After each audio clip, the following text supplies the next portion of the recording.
नमस्कार दोस्तों। आज का जो हमारा लेक्चर है उसमें हम पढ़ने वाले हैं range of a function. Range of a function जिसका मतलब है फलन का परिसर या परास। जो भी फलन हमें दिया गया हो उस फलन की हमें रेंज पता करनी है, मतलब परिसर पता करना है, मतलब परास पता करनी है। क्या है ये परिसर, क्या है ये परास, पहले इस आइडिया को पकड़ते हैं, उसके बाद में फिर ज्ञात करने की बातें करेंगे। तो परिसर है क्या? देखिए, लास्ट लेक्चर में हमने पढ़ा प्रांत, डोमेन। डोमेन का क्या मतलब था? डोमेन का मतलब था कि जो हमारा फलन है, जो भी हमें दिया गया है, उसमें हम कौन कौन से x के मान रख सकते हैं। जो पूरा रियल नंबर है, उस पूरे रियल नंबर में से कौन से x के मान यहाँ अलाउड है, रखे जा सकते हैं, और फलन में रखने पर कुछ ना कुछ आंसर आएगा। वो सारे x के मान जो फलन अलाउड करता है, फलन के अंदर रखे जा सकते हैं, मान्य है। समझ रहे हैं? मान्य है, वो मान्य है। उन सारे x के मानों को हमने इकट्ठा कर लिया, जिसको हमने कहा प्रांत। सही है? रिपीट कर रहा हूँ, फलन के वो x के मान जो फलन में रखे जा सकते हैं रियल नंबरों में से। रियल नंबर की बात हम करेंगे। रियल नंबर में से जो भी x के मान रखे जा सकते हैं, फलन जिनको अलाउड करता है कि हाँ भी रखो, कोई दिक्कत नहीं आने वाली, कोई परेशानी नहीं आने वाली, वो सारा क्या कहलाता है? प्रांत कहलाता है। यहाँ तक हो गया। अब हमने एक बात तो कर ली कि x के मान हम रख रहे हैं, एक चीज की बात नहीं की, जब x के मान रखेंगे तो फलन के मान भी तो आएंगे। जब आप x के मान रखेंगे तो फलन के मान भी है। मान लीजिए आपका जो प्रांत है वो d है, मान लेते हैं आपका प्रांत जो है वो d है। अब आप x का मान प्रांत से रखेंगे, क्योंकि प्रांत वाले सारे अलाउड है, सब रखे जा सकते हैं, तो आप प्रांत में से x के मान रखते जाएंगे, और जैसे जैसे आप रखते जाएंगे फलन के मान भी तो आएंगे। और जो फलन के मान आएंगे उनको अगर एक समुच्चय में इकट्ठा किया जाए, एक समुच्चय बनाया जाए उन मानों का, जो फलन के मान हमें प्राप्त होंगे, उन सबको एक समुच्चय में इकट्ठा कर लिया जाए, तो ये परिसर कहलाता है। वैसे आपको याद होगा, वैसे भी पढ़ के आए हैं हम। अब थोड़ा सा मैं अलग तरीके से परिभाषा को समझाने की कोशिश कर रहा हूँ। आपने पहले पढ़ा हुआ है, प्रांत वो है जो आप रखते हैं, परिसर वो है जो आपके आता है। प्रांत वो है जो जो आप रखते हैं, वो सब है प्रांत। जो जो निकल के आता है वो है आपका परिसर। तो ये परिसर। समझ गए बेटा बात? दोबारा और हम डिटेल से बात करते हैं। देखिए, ये आपका फंक्शन है, ठीक है? ये आपका रियल नंबर है, minus infinite two plus infinite. अब सबसे पहला काम ये आपका होता है, जो सबसे पहला काम आप करते हैं कि भाई कौन कौन से x के मान यहाँ रखे जा सकते हैं। आपका फलन जो है, जिन x के मान के लिए कोई परेशानी नहीं देगा, एकदम फ्लुएंटली, एकदम आराम से, फ्लोलेस चलेगा, है ना? अनंत नहीं आएगा, 1/0 नहीं आएगा, अंडर रूट में माइनस नहीं आएगा, कोई प्रकार की गणितीय परेशानी नहीं आएगी, और राजी राजी एकदम खुशी खुशी के साथ ये x के मानों को अडॉप्ट कर लेगा, ले लेगा, रख लेगा आराम से। उन सारे x के मानों को हम क्या कहते हैं? प्रांत कहते हैं। सही बात है? ये यही है। जिन x के मानों को एक्सेप्ट कर लेता है, स्वीकार कर लेता है, वो सारे x के मान, जो x के मान फलन में रखे जा सकते हैं, या फलन जिनको आराम से स्वीकार करता है, जो रखे जा सकते हैं, वो है हमारा प्रांत। और उन्हें रखने के बाद जो फलन के मान प्राप्त होंगे, रखने वाले बिंदुओं का समुच्चय प्रांत, आने वाले बिंदुओं का समुच्चय फलन, परिसर।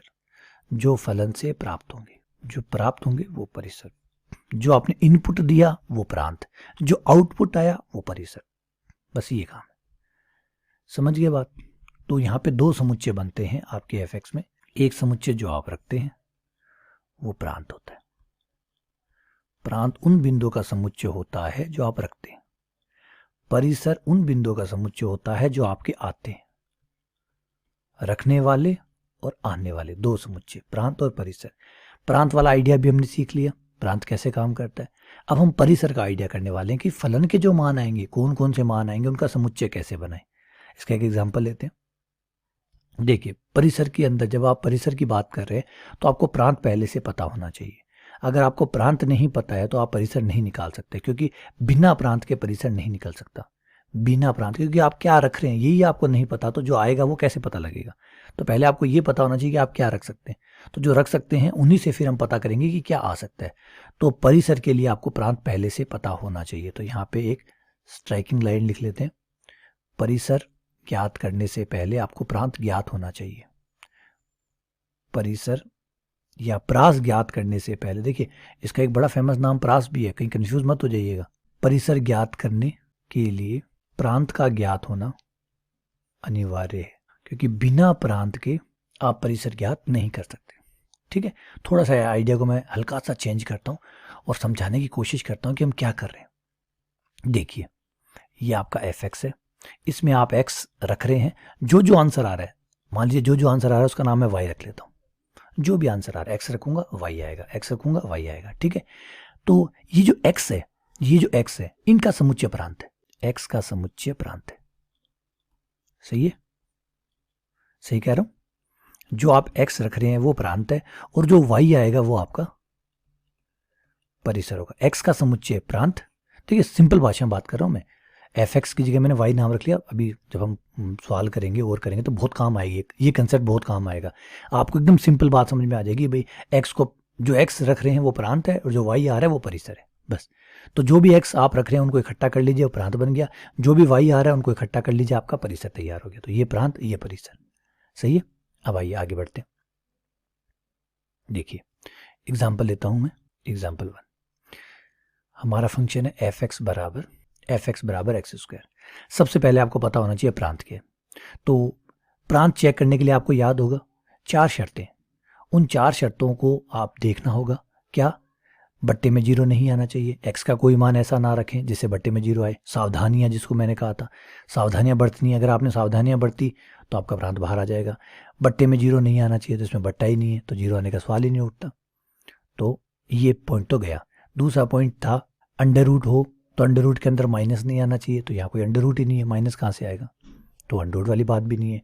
लोग के अंदर, जब लोग अगर है सवाल में, तो लोग के अंदर माइनस और 0 नहीं आना चाहिए, कोई लोग इसके अंदर नहीं है। फिर टेन, कोट, सेक, कोसेक है तो उनके जिन बिंदु पे अनंत आते हैं वो नहीं रखने। तो भाई ये तो सबसे स्वतंत्र है, ना इसमें बट्टे हैं, ना इसमें अंडर रूट है, ना इसमें लोग है, और ना ही इसमें sine cos tan cot sec है। चारों ही नहीं है, चारों ही नहीं है, तो एकदम सेफ है, ये एकदम सेफ है। इसका मतलब इसका पूरा प्रांत जो है, कोई भी पॉइंट मना करने लायक नहीं है, सारे के सारे पॉइंट रखे जा सकते हैं, यानी पूरा का पूरा रियल नंबर। देखिए, कोई मना करने वाला है ही नहीं। क्या मना है बताइए? क्या इसमें 0 का भाग लग रहा है? बट्टे में है सवाल? नहीं है। क्या इसके अंदर अंडर रूट है? नहीं है। क्या इसके अंदर लोग है? नहीं है। क्या इसके अंदर कोट, टेन, ये कुछ है? नहीं है। तो जब ये चारों ही नहीं है तो फिर पूरा का पूरा सेफ है, कुछ भी रखिए, कोई दिक्कत ही नहीं इसमें। तो प्रांत क्या हो गया? पूरा का पूरा रियल नंबर हो गया। ये बात समझ में आ गई। तो x जो है हमारा, जो प्रांत होगा, वो माइनस अनंत से लेकर प्लस अनंत तक पूरा हो गया। सही है। इसका मतलब अब आप x का मान जो है, जो x का मान है, वो माइनस अनंत से लेकर प्लस अनंत तक के बीच में कुछ भी रख सकते हैं। मतलब x जो है वो माइनस अनंत से बड़ा होगा और प्लस अनंत से छोटा होगा, बिना किसी रिस्ट्रिक्शन के। बिना किसी रिस्ट्रिक्शन का मतलब ये नहीं कि यहां से यहां तक है लेकिन 2 नहीं होगा, 5 नहीं होगा, 7 नहीं होगा, ना, सब होगा। माइनस अनंत और प्लस अनंत के बीच में x सब कुछ होगा, कोई दिक्कत नहीं है। तो ये क्लियर हो गया प्रांत वाला। अब आते हैं परिसर पे। परिसर में मैंने कहा था कि हम x रखेंगे, y निकालेंगे। तो इस क्वेश्चन को आप y के बराबर रखिए, y बराबर एक्स स्क्वायर, y बराबर एक्स स्क्वायर। अब आपको पता करना है कि y क्या क्या आएगा। आप x का मान रखेंगे, आपको पता करना है y क्या आएगा। देखिए, कई तरीके से हम इस प्रॉब्लम को सॉल्व करने की कोशिश करेंगे। पहले आप x के मान रखना शुरू कीजिए। ठीक है, x के मान रखना शुरू कीजिए। आप माइनस अनंत रखेंगे तो माइनस अनंत का स्क्वायर प्लस अनंत हो जाएगा। फिर माइनस के जितने भी रखेंगे, देखिए जो भी माइनस के आप रखेंगे उनका स्क्वायर भी वही आएगा, और जो प्लस वाले हैं उनका स्क्वायर भी वही आएगा। सही कह रहा हूं? इसे ऐसे समझिए, ये आप पूरी लाइन है, ये आप रखने वाले हैं। ठीक है, अब आपके क्या क्या आने वाला है उसको भी मैं दर्शाता हूं। ये लीजिए, ये लाइन, इस लाइन में जो जो आए उसका कलर चेंज कर दीजिएगा।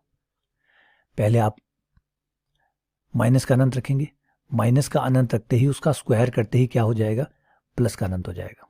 तो ये माइनस का अनंत रखते ही आपका प्लस का अनंत आ जाएगा, ये आ गया। फिर आप माइनस के जो भी नंबर रखेंगे, जो भी माइनस के रखेंगे, उन सब का आंसर इधर आता जाएगा। सही कह रहा हूँ? फिर बीच में 0 आएगा, 0 आते ही 0 का स्क्वायर 0 हो जाएगा। ठीक है, फिर प्लस का 1, प्लस का 2, इनका करेंगे तो 1 का स्क्वायर वही आएगा जो माइनस 1 का स्क्वायर आया था। तो माइनस 1 का स्क्वायर में जो आया था प्लस 1 आया था, तो प्लस 1 के स्क्वायर में भी यही आएगा। तो ये सारे पॉइंट्स भी यहीं उत्तर आएंगे, ये वाले इधर वाले पॉइंट्स भी सब वही चीज़ें वापस जोड़ेंगे। तो कुल मिला के चीज़ें यही आएंगी, मतलब 0 से लेकर अनंत तक आएगा। अब बताइए, क्या ये वाले आंसर आएंगे? माइनस वाले y में कभी माइनस के आंसर आएंगे? तो नहीं। क्यों? क्योंकि x का स्क्वायर है, तो x का स्क्वायर करेंगे तो y माइनस का कैसे आ सकता है? तो ऑब्वियसली बात है y माइनस का नहीं आएगा, क्योंकि स्क्वायर है, रिपीट कर रहा हूँ स्क्वायर है, स्क्वायर माइनस का कैसे आ सकता है, तो माइनस का कोई नहीं आएगा, तो माइनस का कोई पॉइंट आएगा, सब क्या आएंगे 0 से शुरू होके अनंत तक सब आएंगे। तो यहाँ आपका y क्या हुआ, आपका y बना 0 से लेकर, जिसमें 0 शामिल है क्योंकि 0 आएगा अनंत तक, 0 से लेकर अनंत तक। और आप इसको ऐसे भी कह सकते हो रियल नंबर, रियल नंबर में भी कौन से, प्लस वाले, और प्लस वालों में भी 0 शामिल करना है, क्योंकि प्लस वालों में 0 नहीं होता, इसलिए 0 शामिल करना है, तो r प्लस 0 इस तरीके से लिखिए। या फिर आप ऐसे लिख सकते हैं r प्लस प्लस वाले सारे यूनियन 0, उसमें 0 भी शामिल कर लो। लिखने के अलग अलग तरीके, कोई भी लिखिए सब सही है, ठीक है ना। अच्छा, एक तरीका ये हो गया, दूसरा तरीका और देखिए इसी बात को। और एक बात मैं पहले से आपको यहाँ बता देता हूँ, देखिए चैलेंजिंग है, परिसर जो है वो चैलेंजिंग पॉइंट है, एक तरीके से हम सबको नहीं चला सकते, या यूँ समझिए कि एक बेंच से सभी जानवरों को नहीं चला सकते, क्योंकि यहाँ पे अलग अलग टाइप के, अभी देखो छोटे जानवर आए हैं, फिर बड़े वाले जानवर आएंगे, परिसर में भांति भांति के जानवर आते हैं, उनको अलग अलग तरीके से टैकल करना पड़ता है, किसी को कैसे, किसी को कैसे, किसी को कैसे, ठीक है। तो y बराबर एक्स स्क्वायर, x बराबर अंडर रूट वाई, एक्स बराबर अंडर रूट वाई, सही है। अब हमें पता है कि अंडर रूट वाई आया है, तो अंडर रूट वाई का मान जो भी है अंडर रूट वाई, अब जो अंडर रूट वाई है इसमें आयटा नहीं आ सकता, क्योंकि आयटा आएगा तो y माइनस का होगा, y माइनस का होने पर आयटा आएगा, जो कि अलाउड नहीं है, अलाउड नहीं है, तो y क्या क्या हो सकता है, इस बात को बनाए रखने के लिए y क्या क्या हो सकता है, y 0 हो या 0 से बड़ा हो तो ही ये काम करेगा, वरना ये काम नहीं करेगा, वरना ये फॉर्मूला काम नहीं करेगा। इसलिए मजबूरी है कि y को क्या होना पड़ेगा, 0 से बड़ा और बराबर। 0 से बड़ा या 0 के बराबर का मतलब 0 को शामिल करना है से लेकर अनंत तक। आप ऐसे भी निकाल सकते हैं कि ये जो कथन है, दोबारा समझिए, y बराबर एक्स स्क्वायर और x बराबर अंडर रूट वाई आ गया। अब बताइए ये कथन कब तक सही है, कहाँ कहाँ तक सही है। ये कथन केवल और केवल तभी सही होगा जब y 0 से बड़ा या बराबर हो, क्योंकि हमें पता है अंडर रूट आया हुआ है और अपने 4 नियम पढ़े हैं, उस नियमों के अनुसार अंडर रूट के अंदर कभी भी माइनस का नहीं आना चाहिए, माइनस का नहीं आना चाहिए। तो माइनस का नहीं आना चाहिए यानी y 0 से बड़ा या बराबर होना चाहिए। तो y 0 से बड़ा या बराबर होना चाहिए, इसका मतलब y 0 से लेकर अनंत तक कुछ भी हो सकता है, लेकिन माइनस का नहीं हो सकता। तो ये लीजिए, इस तरीके से भी आप निकाल सकते हैं। आप पता कर सकते हैं कि y के कौन कौन से मान रखे जा सकते हैं। आप उल्टा चला सकते हैं, जैसे आप प्रांत निकालते थे ना, तो आप क्या करते हैं, यहाँ उल्टा कर लेते हैं। कैसे उल्टा कर लेते हैं, इसे कहते हैं प्रतिलोम फलन। वैसे तो हम आगे पढ़ेंगे, लेकिन फिलहाल थोड़ा सा आइडिया इसके बारे में दे देता हूँ। प्रतिलोम फलन, देखिए प्रतिलोम फलन क्या होता है, थोड़ा सा आइडिया दे रहा हूँ, बाकी हम इसके बारे में डिटेल से आगे पढ़ेंगे। ये हमारे लिए परिसर निकालने में काफ़ी मदद करता है। मान लीजिए आपका एक फलन है जो a से b में जा रहा है, ठीक है, और ये जो है आपका प्रांत है, और ये सह प्रांत नहीं ले रहा हूँ मैं परिसर ले रहा हूँ, ठीक है। ये हो गया प्रांत से परिसर। जब आपका प्रतिलोम फलन बनता है f इनवर्स जिसको कहते हैं, तो वो b से a में आता है, b से a में आता है। तो ये अब आपका जो b था वो अब आपका f इनवर्स के लिए वो प्रांत होता है, और a जो है वो आपके लिए अब परिसर होता है। तो इसका मतलब है अगर आप प्रतिलोम फलन निकाल लेते हैं, प्रतिलोम फलन निकालने के बाद में जो y है वो आपका प्रांत हो जाता है। और प्रतिलोम फलन का मतलब क्या होता है, प्रतिलोम फलन का मतलब ये होता है कि f(x) पे y आ रहा था, अब f इनवर्स में क्या होगा, x बराबर होगा f इनवर्स y। अब y रखने पर x आएगा, तो y क्या हुआ, प्रांत हुआ। f इनवर्स के लिए y क्या हुआ, प्रांत हुआ। तो आपको क्या करना है, तो देखिए जब आपको परिसर निकालना हो तो आप परिसर मत निकालिए, आप f का उल्टा f इनवर्स निकाल लीजिए, प्रतिलोम इनवर्स निकाल लीजिए। इनवर्स निकालने के बाद आप उसका प्रांत निकालिए, क्योंकि जो f इनवर्स का जो इनवर्स जो प्रतिलोम फलन है, प्रतिलोम फलन का जो प्रांत है एक्चुअली वो फलन के लिए परिसर है। ये देखिए f इनवर्स का जो प्रांत है, f इनवर्स का जो प्रांत है वो f के लिए क्या है, परिसर है। तो आप ये तरीका अपना सकते हैं, जैसे मैंने अभी अपनाया, मैंने y निकाला, y को प्रांत, y जो है वो प्रांत की तरह का, क्योंकि f इनवर्स हो गया, देखिए x बराबर आ गया, पहले ये y बराबर था, अभी ये x बराबर आ गया। तो प्रतिलोम फलन में आपको क्या करना पड़ता है, आप बराबर में y मानते हैं, सबको उधर भेज देते हैं, x निकाल लेते हैं। वो x नहीं होता, वो प्रतिलोम फलन होता है। समझ रहे बातों को, बात समझ रहे। आपका जो भी सवाल दिया हुआ देखिए ये ऐसे y बराबर एक्स स्क्वायर प्लस 1 है, अभी आपका ये फलन है, x रखने पर y आ रहा है, x रखने पर y आ रहा है, अभी ये आपका फलन है, x रख रहे हैं y आ रहा है। प्रतिलोम फलन में क्या होगा कि आप y रखने पर x निकालेंगे, यानी सबको इधर भेज देंगे, x बना लेंगे। तो ये आ गया y माइनस 1 बराबर एक्स स्क्वायर, x बराबर अंडर रूट वाई माइनस 1। अब ये जो है ये प्रतिलोम फलन है। अब यहाँ पे y रखने पर x आ रहा है और अब आप पता कर लीजिए कि आपका प्रांत क्या है। अब आप y को मान के चलिए और y के लिए प्रांत निकालिए। तो y के लिए जो प्रांत निकालेंगे वो एक्चुअली इस फलन के लिए परिसर होगा। समझ रहे हैं बातों को? आप क्या कर रहे हैं, आप इस फलन का प्रांत निकाल रहे हैं। ये जो fx लिखा हुआ है ये fx नहीं, ये है f इनवर्स। f इनवर्स बन चुका है ये। अगर ये f था तो अब ये आपका f इनवर्स बन चुका। तो अब f इनवर्स जो अब नया फलन आया है इसको ऐसे भी लिख सकते हैं आप, f इनवर्स y। जैसे इसको fx लिख सकते थे ना, y को क्या लिख सकते थे, fx। तो x को आप लिखेंगे f इनवर्स y, क्योंकि देखिए ये रहा x बराबर कौन है, f इनवर्स y। तो ये f इनवर्स y बराबर आपका आ गया √y-1। तो ये आपका fx था, ये आपका f इनवर्स y आ गया। अब आप इस f इनवर्स के लिए प्रांत निकालेंगे तो इसका जो प्रांत होगा वो इसका क्या होगा, परिसर होगा। बात समझ रहे हैं? दोबारा समझिए, f इनवर्स का प्रांत, जो आपका प्रतिलोम फलन है उसका जो प्रांत है वो एक्चुअली आपके f का परिसर है। तो आपको परिसर निकालना है, उससे बेहतर है कि देखिए बहुत सारी ट्रिक्स हैं, अभी हम कई ट्रिक्स के बारे में बात करेंगे। ये नहीं कि ये एक ट्रिक से काम चल जाएगा और चल जाएगा, हमें और भी थोड़ी ट्रिक्स बनानी पड़ेगी परिसर निकालने के लिए, क्योंकि परिसर को आप सिर्फ एक टाइप से हैंडल नहीं कर सकते। जैसे मैंने एग्जांपल समझाया कि आप एक छड़ी से सारे जानवरों को नहीं चला सकते। तो किसी कोई छोटा जानवर है वो छोटा के हिसाब से उन्हें चराना होगा।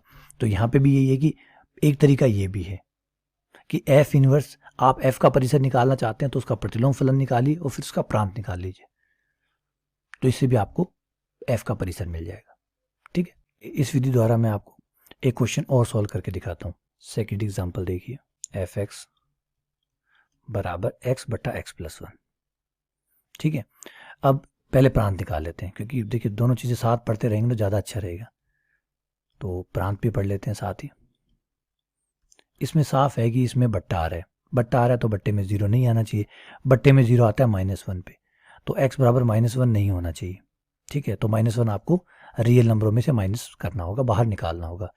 उसके अलावा कोई अंडर रूट इसमें नहीं है, कोई लघु गुणक इसमें नहीं है, ना लोग है, ठीक है, ना अंडर रूट है, ना कोई tan कोट सेक कोसेक है। तो हर तरह से सेफ है, सिर्फ एक भाग वाला केस है वो हमें बाहर करना है। तो पूरे रियल नंबर में से पूरे रियल नंबर लेने, बस उसमें से एक सिर्फ -1 को बाहर कर देना है। या यूँ कहूँ कि माइनस अनंत से लेकर प्लस अनंत तक आपको सारे x लेने, परंतु x बराबर नहीं होना चाहिए -1, सिर्फ -1 को छोड़ दीजिएगा। सही है, चलिए ये आपका प्रांत हो गया। अब जैसा कि हम परिसर के लिए कह रहे थे कि हम बराबर में इसको y मानेंगे, है ना, fx को हम बराबर में y लेंगे और फिर x को y के पदों में निकालेंगे, फिर y का जो प्रांत है वो ज्ञात करेंगे। तो x/x+1 बराबर y, वज्र गुणा कर दीजिए, वज्र गुणा करने पर ये हो गया xy प्लस y। अब आप एक तरफ ले आइए, अब आप x को एक तरफ कर लीजिए, x माइनस xy बराबर y। x कॉमन आ रहा है, x कॉमन ले लिया, 1 माइनस y, y x का मान ले लीजिए, x का मान हो गया y/1 माइनस y। ये लीजिए आपका x आ गया। ये x नहीं है, ये प्रतिलोम फलन है आपका। प्रतिलोम फलन आपको मिल गया f inverse x, f inverse y, जो y के पदों में। अब आपको इसका प्रांत निकालना है। ठीक है, अब भूल जाइए सवाल को, उस पहले वाले सवाल को भूल जाइए, अब इसको याद रखिए, प्रांत निकालना है। तो यहाँ पे साफ क्लियर है, भाग आ रहा है, बट्टा आ रहा है, बट्टा आ रहा है तो बट्टे में 0 नहीं आना चाहिए, इसका मतलब y1 नहीं होना चाहिए, y1 नहीं होना चाहिए। और y1 होने के अलावा और क्या दिक्कत है, अंडर रूट है इसमें। देखिए प्रांत निकाल रहा हूँ मैं, परिसर भूल जाइए। जब आप प्रतिलोम फलन बना लेते हैं उसके बाद में आपको परिसर याद नहीं करना, आपको प्रांत याद करना है। अब आपको ये आपका सवाल हो गया, मान लीजिए इस सवाल का आपको प्रांत निकालना है। तो भाग है, इसमें भाग है तो 0 नहीं आना चाहिए, तो y बराबर 1 पे 0 आ रहा है तो y बराबर 1 नहीं होगा। उसके अलावा अंडर रूट है नहीं, लोग है नहीं, tan कोट सेक कोसेक है नहीं है, तो सिर्फ y बराबर 1 इसकी प्रॉब्लम है। तो फिर y क्या हुआ, y क्या हुआ, पूरा रियल नंबर हुआ। उस रियल नंबर में सिर्फ एक को छोड़कर, किसको, 1 को छोड़कर, y रियल नंबर, पूरा रियल नंबर है, सिवाय किसको छोड़कर, 1 को छोड़कर, 1 नहीं आ सकता। सही है। अच्छा, आप इसी चीज़ को आप ऐसे भी लिख सकते हैं, y जो आप है वो -∞ to +∞, मतलब पूरा रियल नंबर, -1, 1 को छोड़ के 1 को माइनस कर दीजिए, ठीक है। अच्छा, तीसरा तरीका भी हो सकता है, माइनस अनंत से लेकर 1 तक 1 शामिल नहीं है, यूनियन 1 से लेकर प्लस अनंत तक 1 यहाँ भी शामिल नहीं है। तो देखिए 1 शामिल नहीं किया क्योंकि यहाँ भी छोटा ब्रैकेट लगाया, यहाँ भी छोटा लगाया, तो 1 से पहले पहले 1 के बाद बाद, परंतु 1 नहीं है। तो आप ऐसे भी लिख सकते हैं। तो ये y का मान है, y का मान है मतलब आपका परिसर है, ये आपके f का परिसर हो गया। तो ये भी एक तरीका है और बहुत प्यारा तरीका है। देखिए ये one of the famous method है परिसर निकालने का। अधिकतर लोग जो परिसर निकालते हैं नॉर्मली वो इससे निकालते हैं। कुछ जटिल क्वेश्चन है जिसमें ये काम नहीं करता, उनके ऊपर भी हम चर्चा करेंगे, लेकिन नॉर्मली आपके जो नॉर्मल क्वेश्चन जो होते हैं उन पर ये बहुत बढ़िया काम करता है और ईजिली आपको करवा देता है क्वेश्चनों को, ठीक है। चलिए कुछ और एग्जाम्पल लेते हैं, इस कंसेप्ट को थोड़ा और ठीक करते हैं। एग्जाम्पल f(x) बराबर x² - 1। तो पहले इसके प्रांत की बात कर लेते हैं, क्योंकि मैंने कहा प्रांत भी आप निकाल के चलिए ताकि आपको आदत बन जाए कि प्रांत और परिसर दोनों ही निकालने की, ताकि हर सवाल का आपको प्रांत परिसर निकालना एकदम क्लियरली आ जाए। तो ये f(x) बराबर x² - 1 है, तो इसमें कोई इशू नहीं है। कोई इशू क्यों नहीं है? ना इसमें कोई बट्टा है, भाग कुछ नहीं है, ठीक है। ना इसके अंदर कोई अंडर रूट है, ना इसके अंदर कोई लघु गुणक है, और ना ही इसके अंदर कोई tan cot sec है। तो इसका प्रांत जो है पूरा का पूरा रियल नंबर होगा बिना किसी डाउट के, कोई इशू नहीं है इसलिए, ठीक है।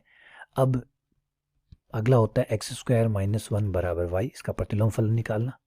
x² बराबर y + 1, x बराबर अंडर रूट y + 1, ये आपका x आ गया। एक्चुअली ये x नहीं है, ये आपका प्रतिलोम फलन आ गया, f इनवर्स y आ गया। f इनवर्स y बराबर y + 1।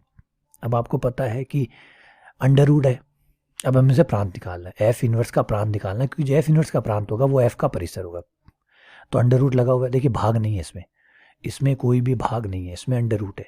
अंडर रूट में हमें साफ पता है कि जो अंडर रूट के अंदर होता है वो 0 से बड़ा या 0 के बराबर होना चाहिए। अभी जो y + 1 > 0 है ना, क्यों? क्योंकि अंडर रूट है। अंडर रूट में हमें पता है कि अंडर रूट के अंदर जो भी हो वो 0 से बड़ा होना चाहिए या 0 के बराबर होना चाहिए, जिससे y जो आया वो आया -1 से बड़ा या बराबर।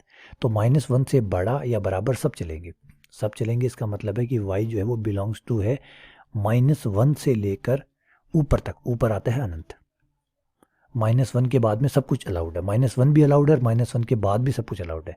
तो आपको क्या चलना है, ये आपकी लाइन है, -1 के इधर आपको चलना है, इधर आपको चलना है, यानी अनंत तक, है ना। छोटा होता है तो पीछे चलते हैं, बड़ा होता है तो आगे चलते हैं। तो -1 से लेकर 1 शामिल है, से लेकर अनंत तक सब कुछ अलाउड है।